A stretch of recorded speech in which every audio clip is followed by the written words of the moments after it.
Ooh, good job. Good job, Corey.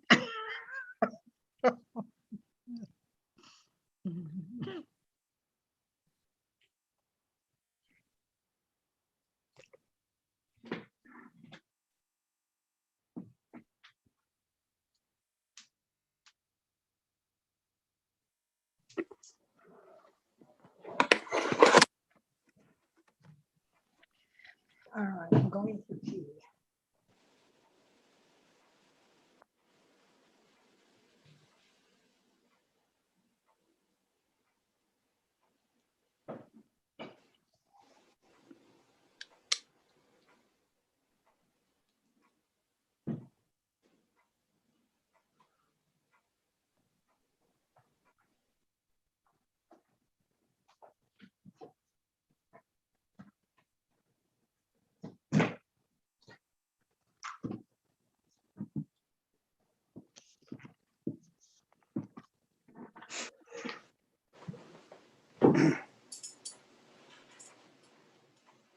Go ahead.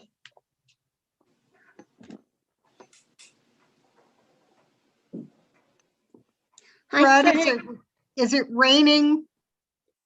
It is raining, but I don't know how much of a storm we'll get. I don't think it's supposed to come till maybe 3 or 4 hours from now. It's raining, but it's very nice. So Okay. no problems yet. I was feeling guilty for being so flippant the other day when you talked about the storm coming. And then I started watching the news and I thought, bad Mary Jane. So I'm sorry if I minimalized it. No, I cut anybody who is enduring back pain, and I think Helen's been through things with her knees. Lots of slack to be That's good. How could we say it, more candid than usual. That's a very polite way to put it. I like that. No, I think, that was a really moving in your musings this week. It was a nice sharing of some of the struggles you've had. And I've known a few people, Herb and Carol and yourself, and now that I think of it, quite a few. Mike, I can never pronounce his last name. Oh yeah, Mike had a he's real problem. some real Debbie problems. Conrad. Yep. Yeah. So, Cassandra. I mean, just about everybody. yeah, so it's pain is no fun. Yeah. But, how about there? Is it raining today there now? Or? Nope, nothing. The sun's out. I don't know if we'll get any or not. Yeah. I did something that I should be very embarrassed about, but I'm not. I got tired of trying to deal with the nightmare of growing anything down here. So I put some plastic flowers in my garden. Oh, that's fun. Now I don't care because we are not green thumb people, and we're not going to water anything, and we're not going to take care of anything. So I have really pretty little white bushy flowers making a border now. Yeah. And I kept a couple of the plants back so that halfway through the summer, I'll put some more in and it'll look like they're growing. Yeah. No, that's nice, Mary Jane. Good. You draw your boundaries and you know what you can do, and that's that. Exactly.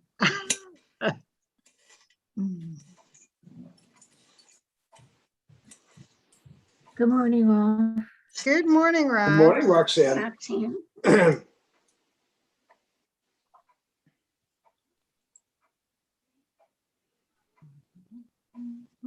Betty.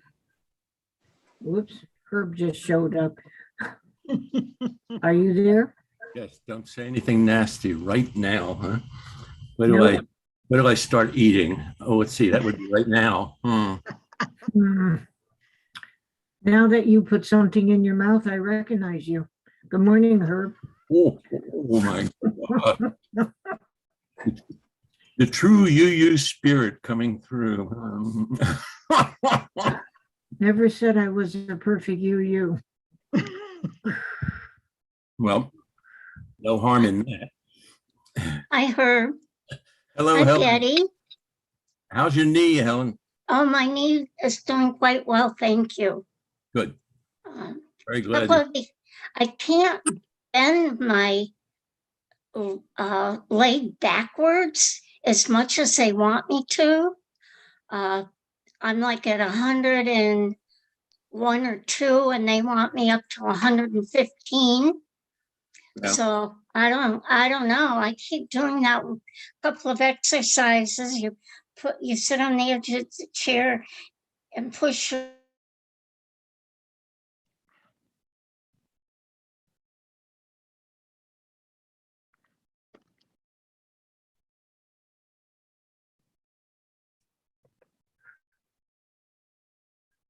Revolt.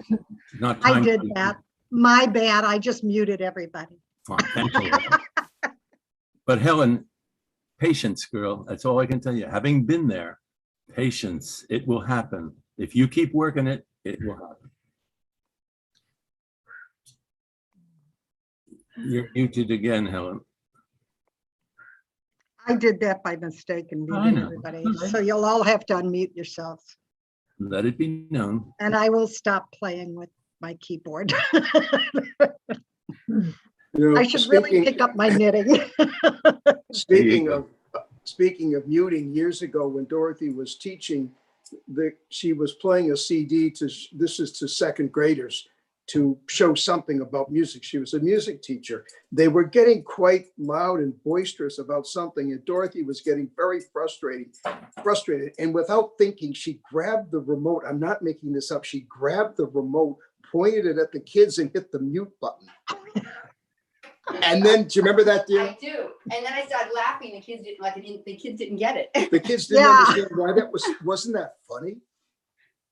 I mean, it's like my private joke. I'm going, I'm trying to mute you with this remote, and you're kind of looking at me like this. They didn't get it.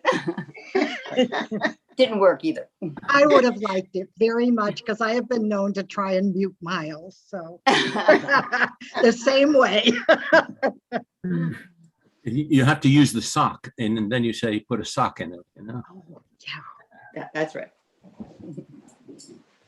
Muting the man in your life usually takes a little bit more than hitting a button. And yeah, sometimes it's a cinder block. This conversation has taken a nasty turn. Have another drink. Hello, Fred. Hello, Dorothy. Hi there. Hello, Mary. I'm Mary. Hi. Hi, everyone. Dorothy. Hi there. Hi, Good Helen. to see everyone. Yeah, it's great to see everyone. Hi, John. John. Good morning. Good morning. Hi, Sharon. Sharon. Everybody. Oh, yeah, okay. Oh, Loud, huh?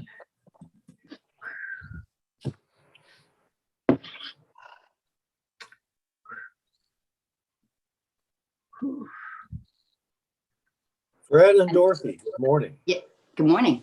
I think it's funny that I always worry about hurricanes in Florida, and now we're getting one this afternoon.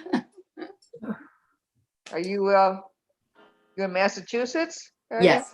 Yeah, Master. And it's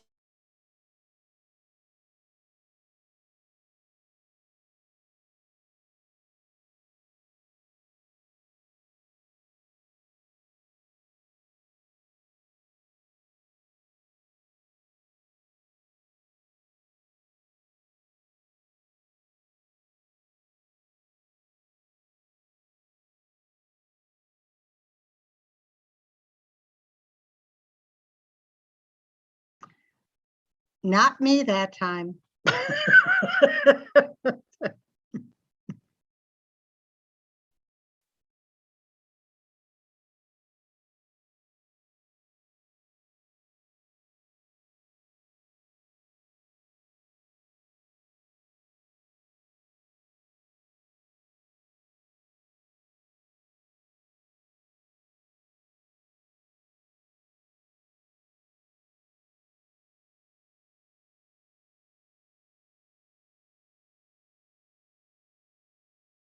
This morning's worship leader for this service of the Unitarian Universalist Fellowship of Charlotte County, Florida.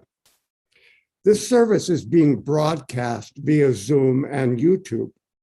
Unfortunately, there are trolls on the internet that look for personal information and use it to attack folks. So we have to be careful.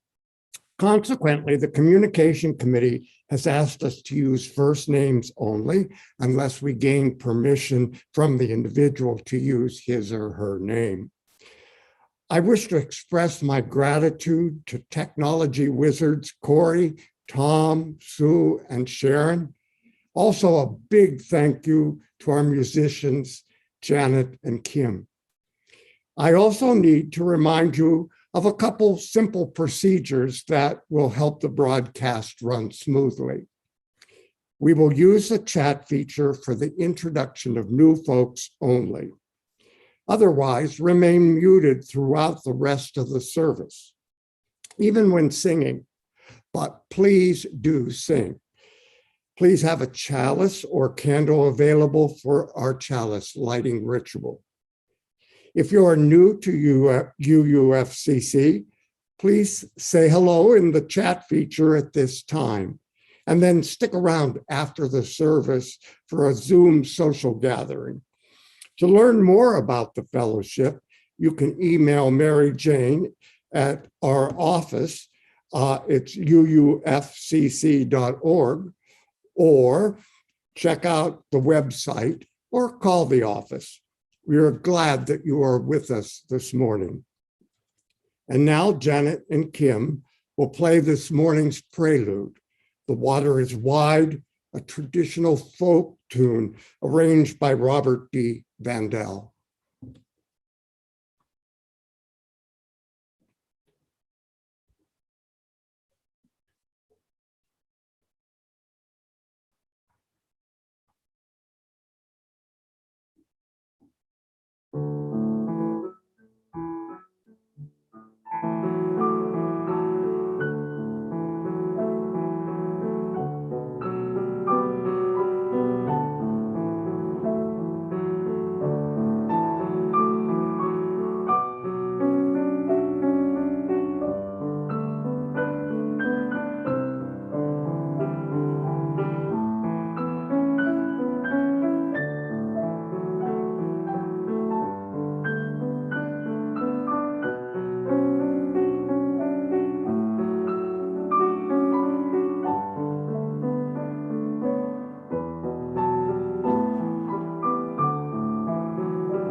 Thank you.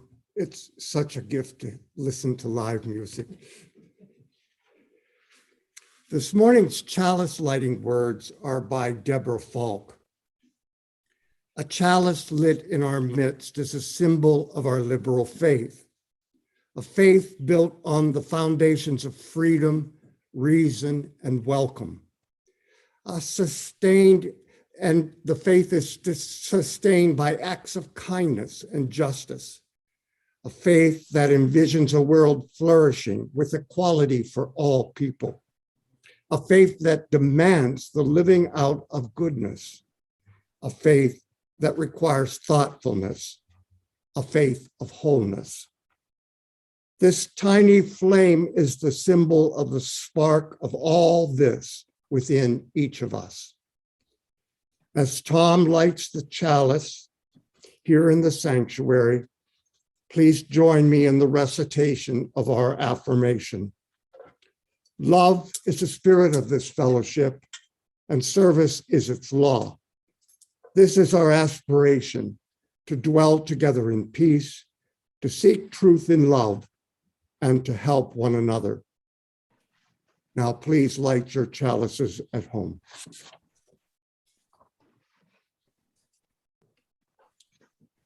For opening words, I've chosen two selections from the Unitarian Universalist book of Multicultural Readings, Lifting Our Voices. The first is by author and UU minister, Reverend Lynn Gardner. Can you hear them? Can you hear the whispers of the ancestors? We remember.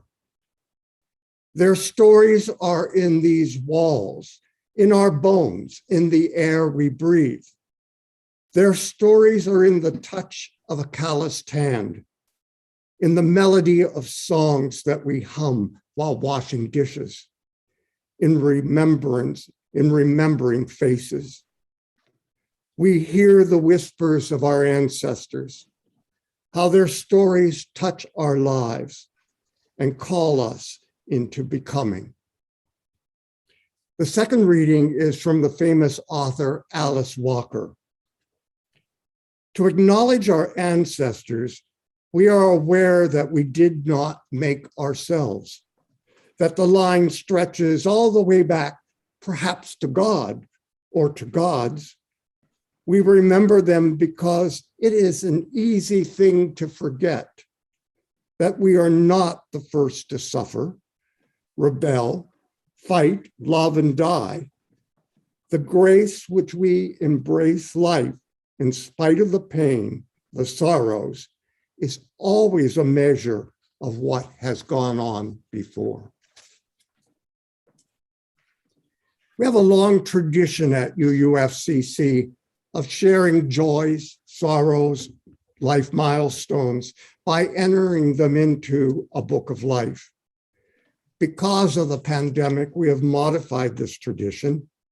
You may email your joys, sorrows, and personal milestones to worshipassociates@uufcc.org. Messages should be sent no later than Saturday prior to the service. So now I will share the joys, sorrows, and milestones that I have received this week. After I have completed reading, we will maintain several moments of silence. I have a personal joy and milestone to share. My daughter, Katie, at age 47, is buying her first house. Katie is a sculptor, and the property includes a detached studio. Bosco and I will be leaving for Richmond, Katie's hometown, on September 10th to help with this exciting move. We'll be gone for a couple of weeks. It is with sadness that we express the community's sincere condolences to Sharon Whitehill upon the death of her beloved husband, Jim Malloy, on August 10th. Also, I wish to express our condolences to Maureen Peters upon the death of her husband, Doug Loudis, last Sunday morning. Sharon and Maureen You are in our thoughts and our prayers. Now let us enter a time of silent prayer or meditation. We'll be called back from our silence with the musical prayer, Spirit of Life.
This morning's sermon is entitled, Where Do We Come From?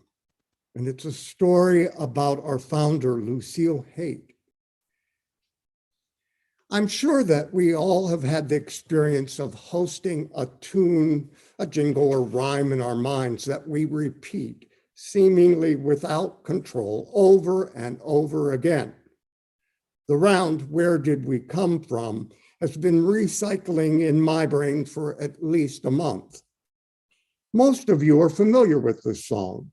It was published in our UU hymnal supplement, Singing the Journey, and we have sung it numerous times over the years.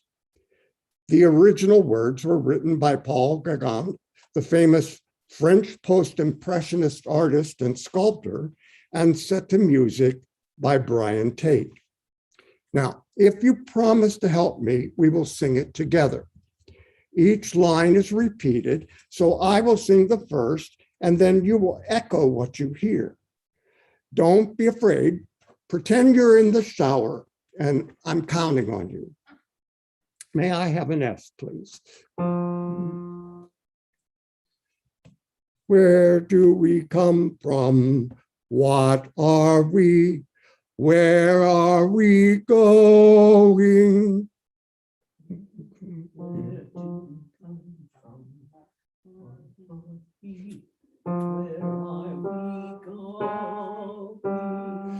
Where do we come from?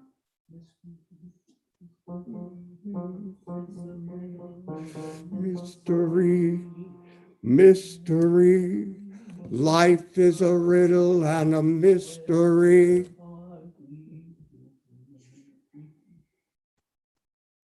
Where do we come from? Where are we going?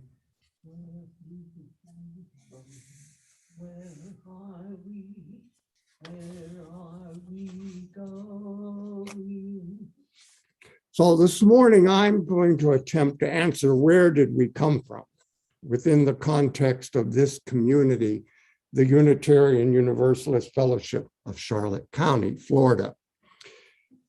The question, what are we, will be addressed next Sunday. Then on Sunday, September 5th, in lieu of laboring, we will explore some riddles and consider the nature of mystery. So where do we come from? Our mother's name is Lucille Buckingham Hake. She was born in 1897 and died in 1993 at the age of 96. This is a formal portrait of this beautiful woman when she was about 87 years old.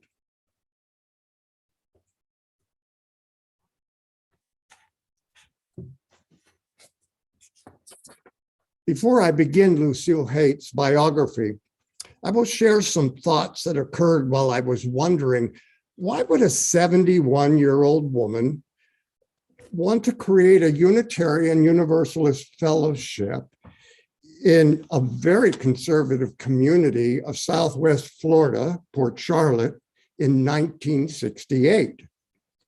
First, I believe it is obvious Lucille was deeply committed to our liberal faith, had a clear sense of purpose, and was a brilliant leader.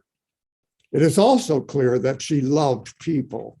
In addition to founding the fellowship, she played significant roles in at least 7 other local organizations, including the Cultural Arts Center and the League of Women Voters. While considering the source of this woman's amazing energy, I imagined what it would be like to be a guest in her home. I envisioned a formal but comfortable setting and gracious interactions until I called her Lucille instead of Mrs. Hake. At that point, she appeared a bit taken back. I immediately apologized for my impropriety, but justified my impertinence by telling her that in 2021, life is much less formal, and we actually refer to our ministers by their first name. She was amazed, smiled, and told me she would be honored to be on a first name basis with this 21st century congregation. I also considered pointing out that her writing was rather sexist, but on second thought, I started laughing out loud and I broke the spell. So enough of my imagining. Let's move to the facts of what I learned about our humble beginnings and under the inspired and loving leadership of Lucille Buckingham Hake. Lucille was born in Calumet, Michigan in 1897. Her parents were James Thomas and John Buckingham, and Lucille was the third of 5 children. After some moving around in the West, Lucille's family settled in Battle Creek, Michigan, within 10 miles of her parents' origins. She graduated from Battle Creek High School and was married in 1915. The next year, she gave birth to a daughter. And then in 1917, she divorced her husband. That's pretty amazing for 1917. Following her divorce, Lucille went to business college and then became a secretary to the president of the Postum Company. In the world of Seventh-day Adventists, Postum manufactured a grain-based coffee substitute called Postum, and the company's cereal division created grape nuts. In 1922, Lucille was transferred by the Postman Company to their New York headquarters. In 1929, the Postman Company adopted a new name, General Foods. Impressed? In New York, Lucille continued her formal education by taking courses in business English, letter writing, journalism, and short story writing. and she was enrolled in Columbia University's extension program. In 1936, Lucille moved to New Jersey, and in 1945, changed her career. She became a successful real estate agent, and in this role, she met Dr. Russell Hake, a dentist. She sold his house for a significant commission, and in 1962, at the age of 65, she married him. Russell Hall Hake retired in 1963, and after several years, they wintered in Port Charlotte for several seasons.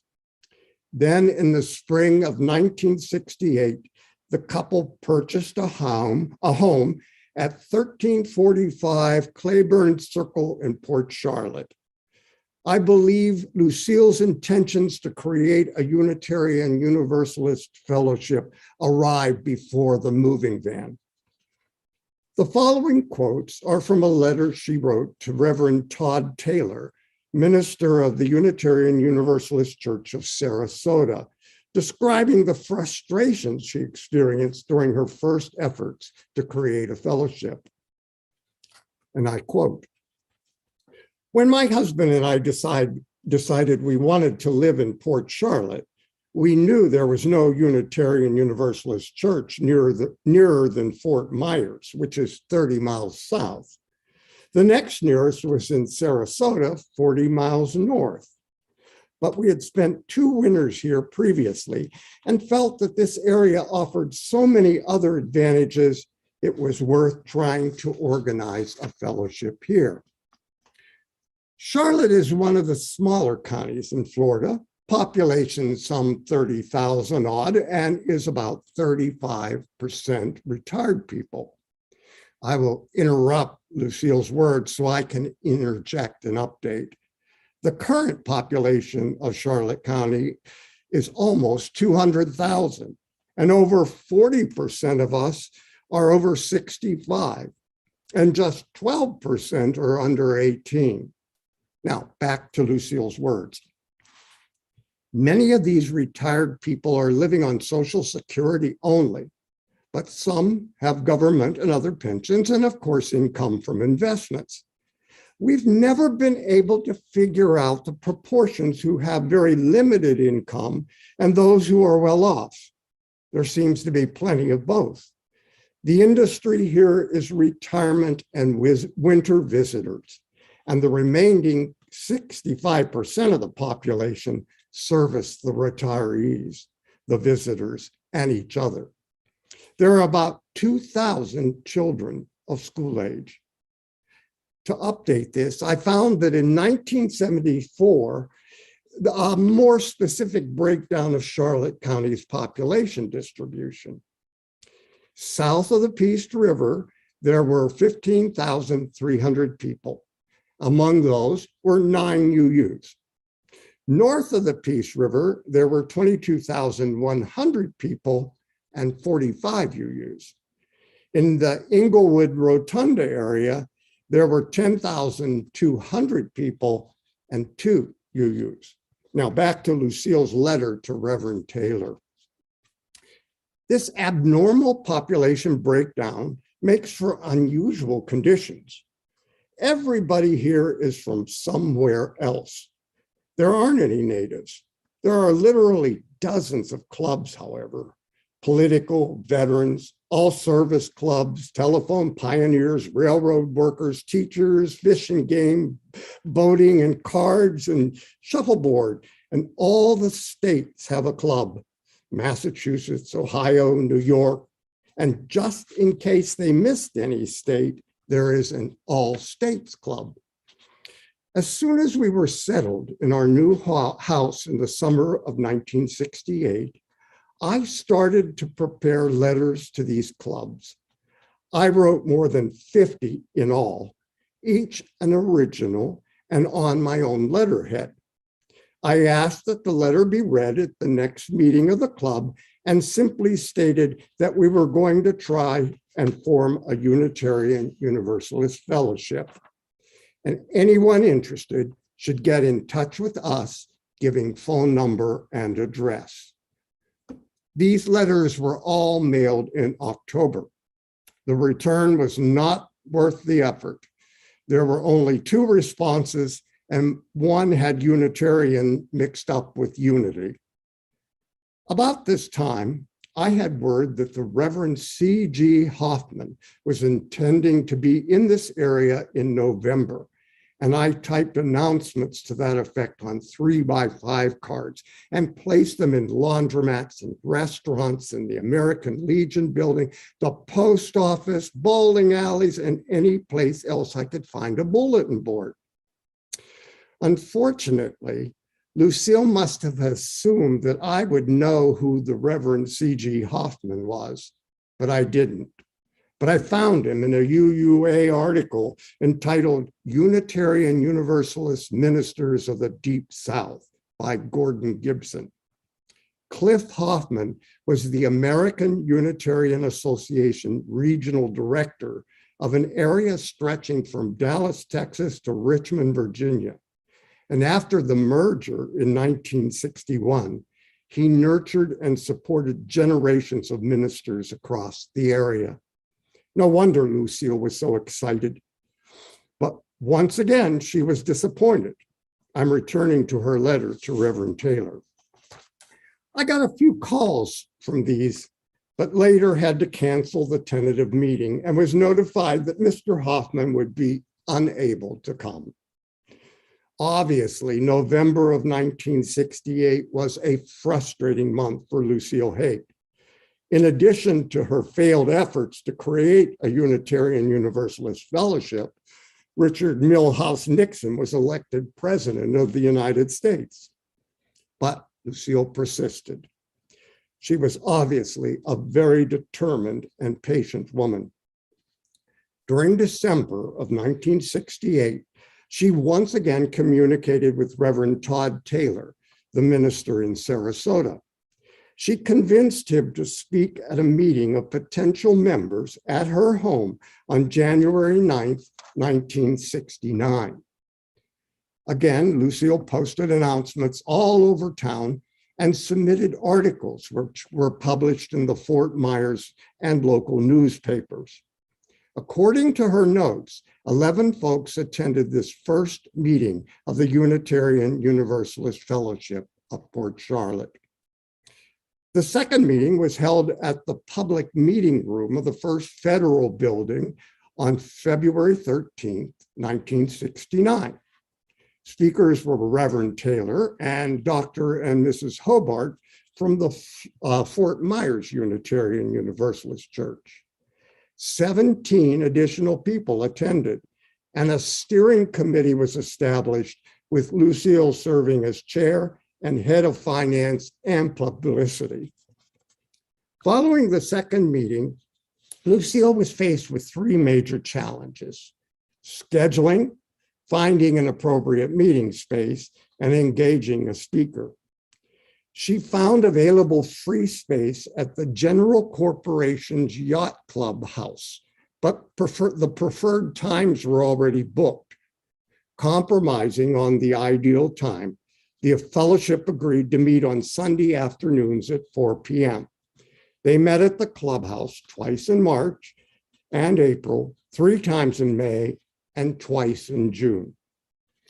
The Fellowship of Unitarian Universalists held their first annual meeting on May 29th, 1969. Bylaws were accepted, committees set up, and officers elected. And guess who was unanimously elected the first president and served in this position till 1974. Also at this meeting, an application to become an official Unitarian Universalist fellowship was signed by 14 individuals. Article 1 of the bylaws established the name of the community as the Fellowship of the Unitarian Universalists of Port Charlotte, Florida. Article 2 stated 3 purposes. 1, to encourage and assist one another in the individual and collective search for truth. 2, to aid any effort to improve the spiritual and/or material conditions of our community. And 3, to maintain a place for the worship of God. Now, before anyone takes offense with this third statement, I am pleased to report that the 1973 version of the bylaws changed Article 3 into 2 statements, which read, to hold regular services and to create in them a devotional atmosphere where each individual may search for his highest reality as he sees it, to aid in recognizing the personal, social, and spiritual needs of each, and to foster a mutual concern for those needs. Now that certainly sounds more like an official Unitarian Universalist document.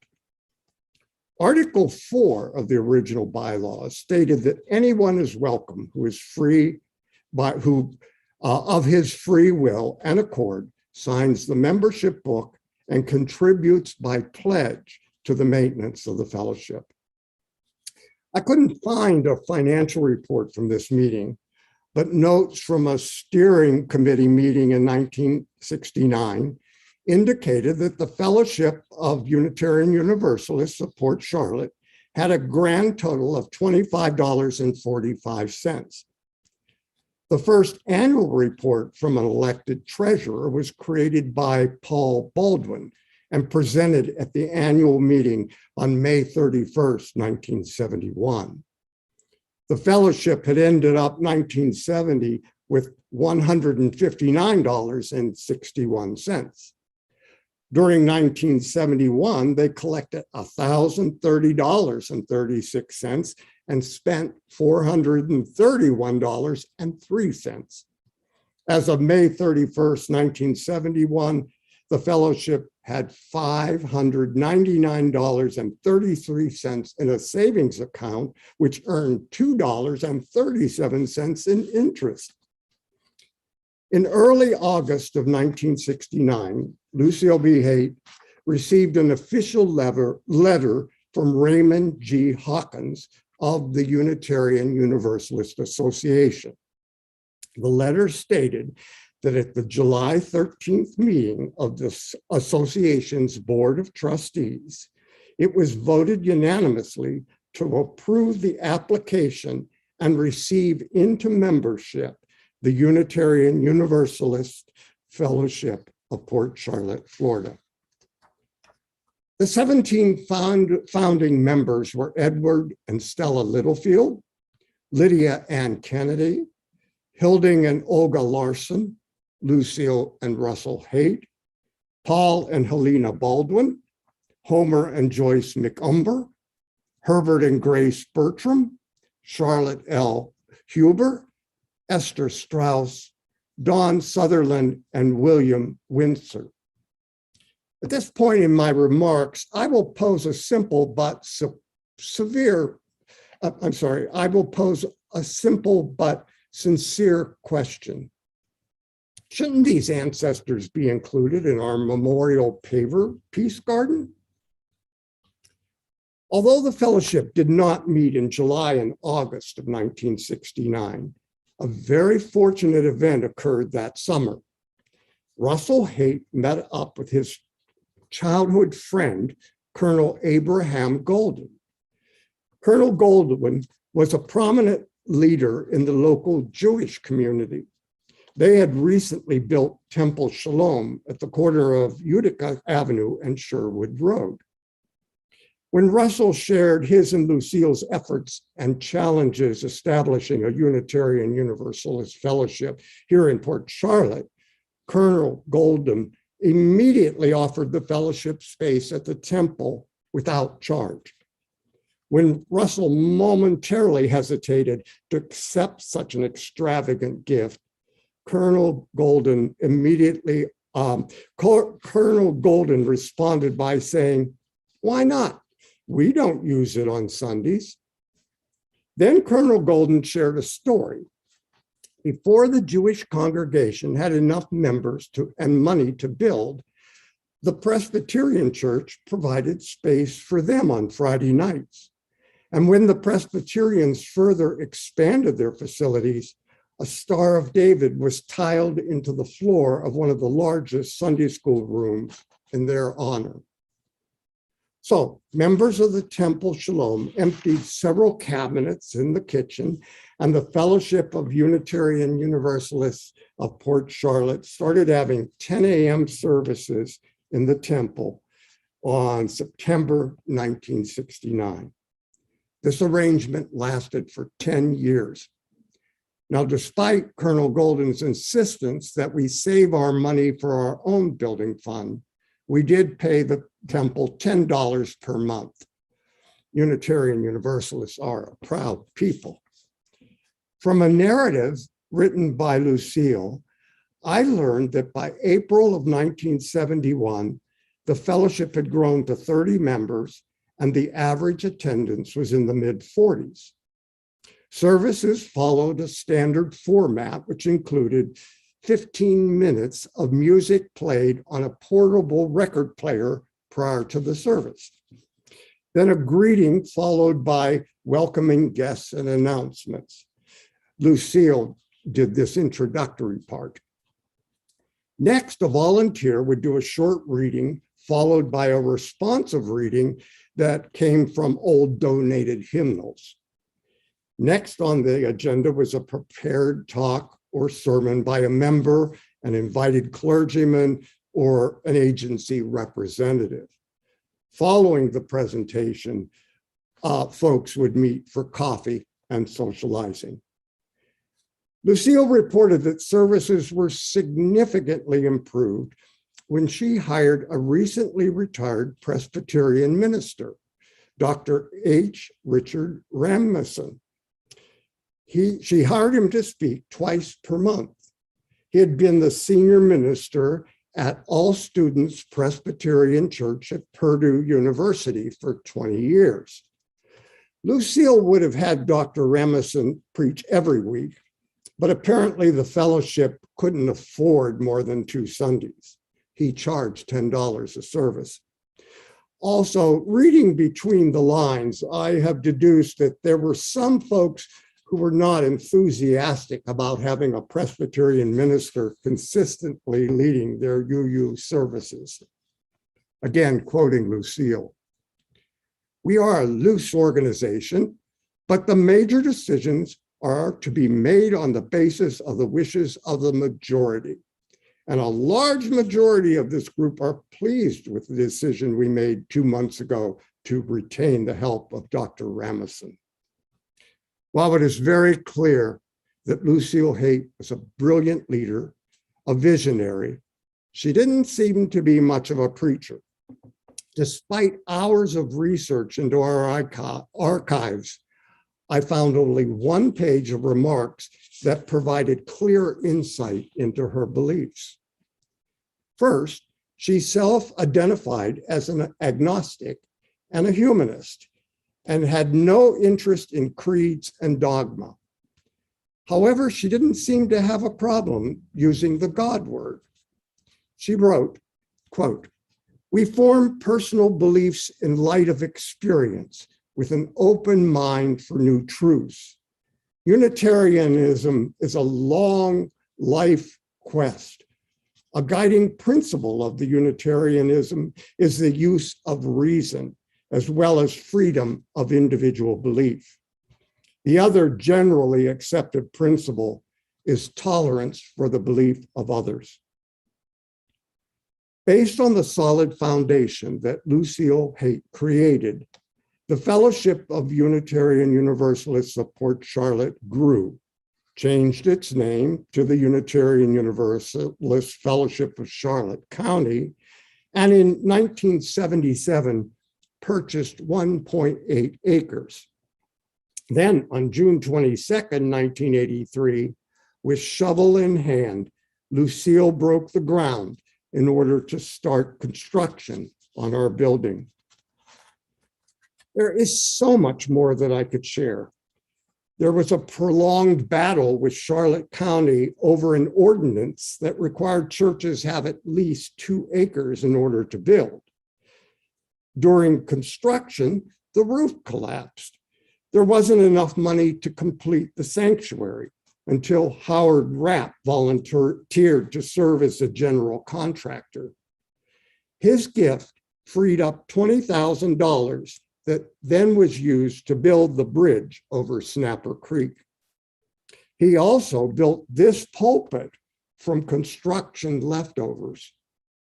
But now I will follow the advice I heard at a recent workshop on sermon writing presented by Reverend Kathy Schmidt. Don't go on too long. I will conclude my remarks by reading from the concluding paragraph in the order of service for the February 5th, 1984 dedication of this beautiful building. It was written for that occasion by Lucille Hake, our beloved founder. Quote, every member of the fellowship was involved. We all pushed and pulled and lifted and gave until we pulled this building right down from the sky and learned to sing with joy. There will be more pushing and pulling and giving and singing, but here we are. Hooray and praise be to God. May it be so. And now Kim and Janet will play Irish Air, again adapted by Robert D. Vandell.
Thank you.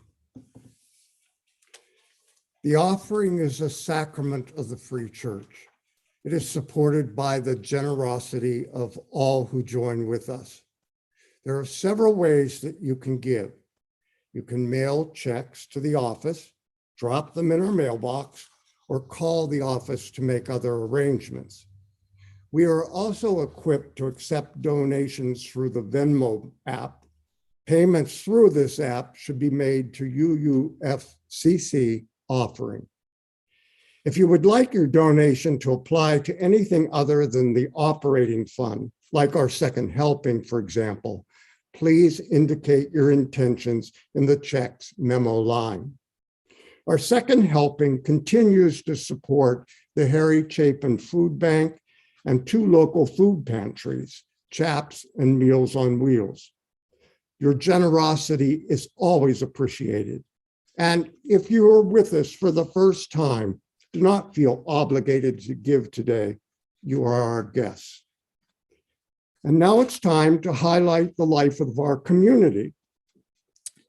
Please remember to religiously read your weekly copy of the updates, which includes a calendar and links for connecting via Zoom. The updates provide a very important means for staying connected during these challenging times. Additionally, if you would like to have the fellowship events highlighted during the service, you can email the worship associates at bookoflife@uufcc.org. Today, I have the following announcements.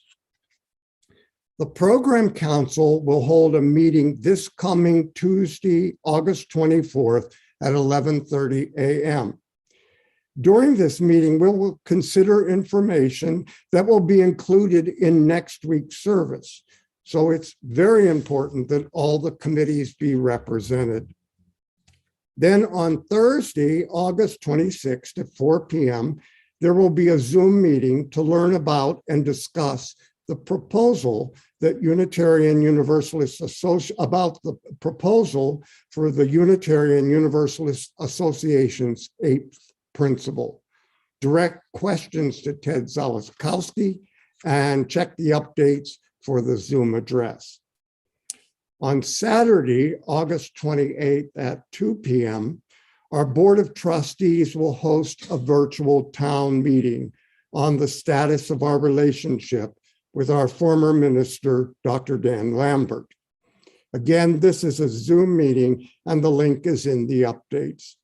Direct questions to our board president, Lori Douglas. Again, do not forget to read your weekly copy of the updates. You'll be glad you did. Mary Jane's musings are terrific, and you will find out how active we are despite this pandemic. Our closing words are from Manish Mishra Marzetti. It's from a poem called Nothing is Static. Committees dissolve and are created. Leaders retire or step away. Ministers come and go. Bylaws are amended. New experiences lead to new truths, which fosters evolution. The natural course of life always pushing us towards greater understandings of what it means to be human. Everything about our existence points towards change, flexibility, and dynamic recreation. And it's hard because change involves loss. Can we hold these losses well while not holding ourselves back? I ask again, can we hold these losses well while not holding ourselves back? To that question, I believe we can respond with a determined yes. And now, please join me in our traditional recitation as Tom extinguishes the chalice. We extinguish this chalice, but not the light of hope, the fire of commitment, or the warmth of community. May these ideals shine in our lives and warm our hearts until we are together again. Go now in peace.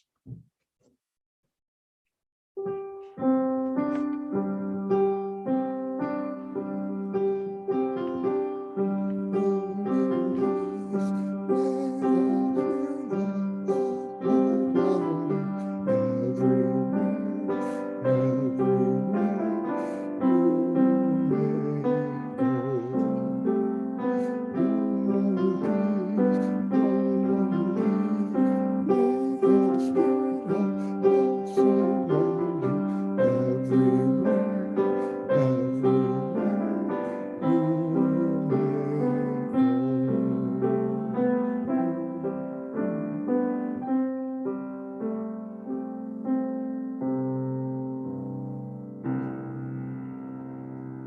And now stay on the same link and join us for fellowship time. Thank you.